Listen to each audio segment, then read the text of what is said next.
She was just doing her job, serving trays, keeping her head up, hoping for an ordinary night. But in one cruel moment, everything changed. Laughter turned into mockery, respect turned into humiliation, and what happened next would leave her gasping for breath, drenched and utterly ashamed. But this wasn't the end of her story, because standing nearby was someone who refused to let her pain be ignored. Her name was Simone, a young waitress working hard, saving every tip for a better future with her husband. That night, a wedding party filled the air with laughter and music, until the whispers turned into shouts, and the shouts turned into something far worse. What happened next would silence an entire room, and expose a truth no one in that hotel would ever forget. Stay with me, because this story is about to change everything.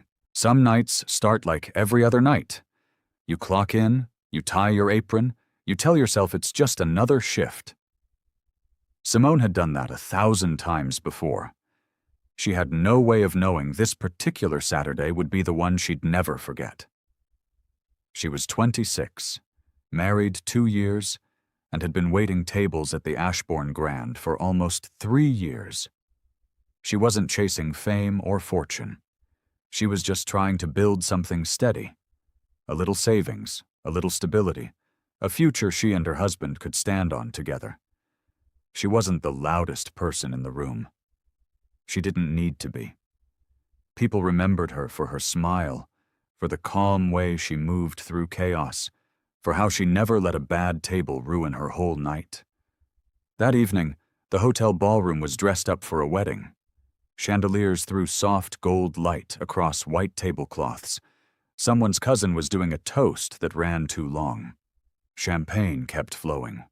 Simone wove between tables, carrying trays like she'd done it in her sleep, smiling at guests, refilling glasses, clearing plates, the invisible choreography that makes a party feel effortless for everyone except the people running it.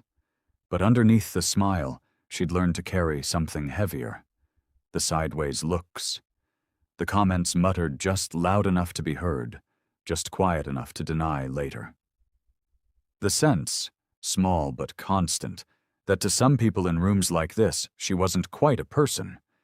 She was scenery, staff, something to be tolerated, or worse, something to be entertained by. She'd gotten good at letting it slide off her, head up, shoulders back, keep moving. That had always worked before. It didn't work that night. She noticed it before she could name it. A shift in the temperature of the room, the kind you feel in your stomach before your brain catches up. She was carrying a tray of champagne flutes through a cluster of guests near the ballroom's edge when she felt eyes turn toward her. Not the usual passing glance, a lingering one. Laughter followed, a beat too late to be about anything else happening around them. She kept walking, kept her spine straight, told herself it was nothing, the same story she'd told herself 100 times before. But the whispers didn't fade this time. They grew teeth. "Look at her walk," someone said, not even bothering to lower his voice all the way. Another voice laughed at that, delighted with itself. Simone set the tray down at the nearest table with hands that had gone very still, the kind of stillness that takes effort. The voices behind her didn't quiet down. If anything, they got bolder, like her silence was an invitation. When she came back through with a second tray, one of the men shifted his chair just enough to block her path. Not by accident. She had to step sideways to get around him, and that small, deliberate cruelty pulled a fresh round of laughter from his friends, like they'd all been waiting for the show to start. Something about being made into a joke in front of a roomful of strangers has its own particular sting. It's not just embarrassment, it's the feeling of being reduced. From a person with a name and a life, and a husband waiting for her at home, down to a punchline. She held the tray steady. She kept moving. She told herself, "Don't give them the satisfaction. It happened near the poolside terrace, where the reception had spilled out under string lights. Simone was crossing with another tray when one of the men, loose from champagne, emboldened by his friends watching, reached out and shoved her shoulder. It wasn't hard. It didn't need to be. The tray left her hands. Glass hit tile and shattered. And before she could catch her footing, gravity did the rest. She went into the pool, uniform and all, the cold hitting her like a slap before the water even closed over her head. For one suspended second, the whole party went quiet. Then it didn't. Laughter cracked open across the terrace, loud and gleeful, the kind of laughter that forgets there's a person attached to the moment being laughed at. People clapped. A few pulled out their phones, angling for the best shot, already imagining how many views this would get. Simone pulled herself to the pool's edge, her uniform dragging with the weight of the water, her hair plastered to her face, her chest heaving as she tried to catch a breath that kept slipping away from her. It wasn't the cold that hurt the most. It was the sound, the sheer, unbothered delight in her humiliation. A few guests looked away, uncomfortable, the way people do when they want credit for noticing without the risk of actually doing anything. She climbed out, shaking, drenched, and for a moment the whole ballroom blurred into a smear of golden light and pointing fingers. And then, through the noise, she saw him. Her husband, Marcus, was standing at the edge of the crowd. He hadn't been announced, hadn't made a scene arriving. He'd simply been there, the way he sometimes was when he came to walk her home after a late shift. But the look on his face now was one she'd never seen on him before. Not rage, exactly. Something quieter and far more dangerous than rage. A stillness with a fire underneath it. The ballroom hushed as he started walking toward her, and something about the way the crowd parted for him, without him saying a word, made the laughter curdle into murmurs. Simone stood there dripping, humiliated, every eye in the room now doing the thing eyes do when they realize they might be witnessing consequences instead of comedy. A phone was still recording, some stranger unwilling to let go of the moment even as its meaning started to shift. She felt impossibly small.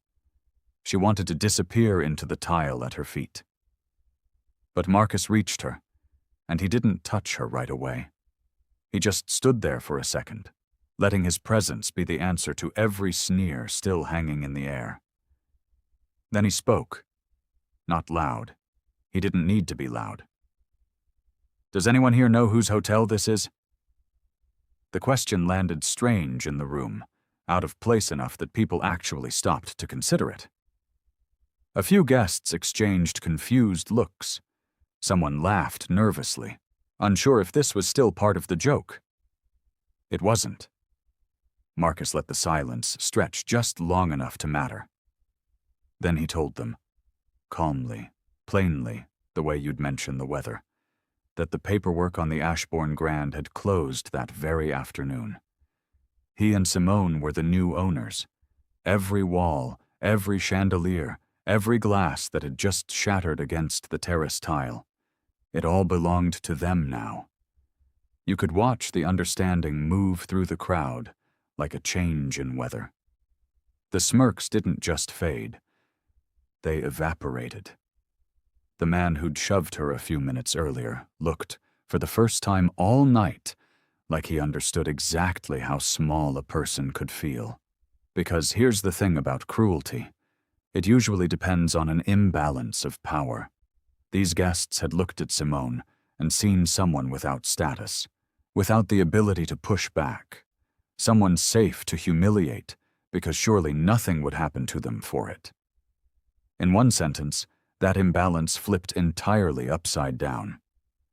The waitress they'd laughed at wasn't just an employee anymore. She was, as of that afternoon, one of the two people who owned the building they were standing in. Nobody laughed after that. Simone didn't say much in that moment. She didn't need to. Marcus put his jacket around her shoulders, and the two of them walked out of that ballroom together, leaving behind a silence far heavier than any laughter had been.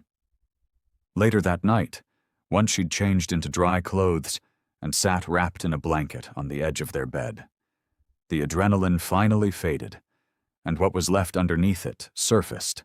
Not triumph, not even relief, just exhaustion, the kind that comes from holding yourself together in front of strangers for as long as you possibly can. "You okay?" Marcus asked her, sitting down beside her. She thought about it honestly before answering. "Not yet," she said, "but I will be." Because here's what's true and worth sitting with. The ownership papers didn't undo what happened at that pool.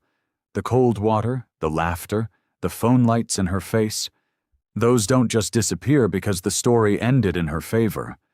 Some things leave a mark whether or not justice eventually shows up. Simone knew that better than anyone. She'd carry pieces of that night with her for a long time, the way you carry any moment where a room full of people decided your dignity was optional. But something did shift. Not just the deed to a building. Something about how she stood the next morning. Something about the fact that dignity, once threatened, doesn't have to stay threatened. That a person's worth was never actually up for a vote in that ballroom, whatever the laughter suggested in the moment. It would be easy to end this story right there, with the twist, the reversal, the satisfying gut punch of watching cruelty meet consequence. That's the version people want to share, the version that gets the clip, the comment section, the applause. But it's worth sitting with the harder truth underneath it. Most stories like this don't end with a hidden deed or a dramatic reveal. Simone went back to work a few weeks later, though not as a waitress. She still remembers the sound of that laughter.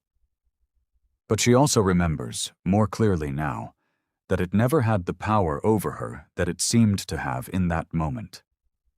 It just took a little time, and a little distance, to see that clearly. Before you go, remember this. Never judge someone by the uniform they wear or the job they do. Please like, subscribe, and share this video. Until next time, take care and stay kind.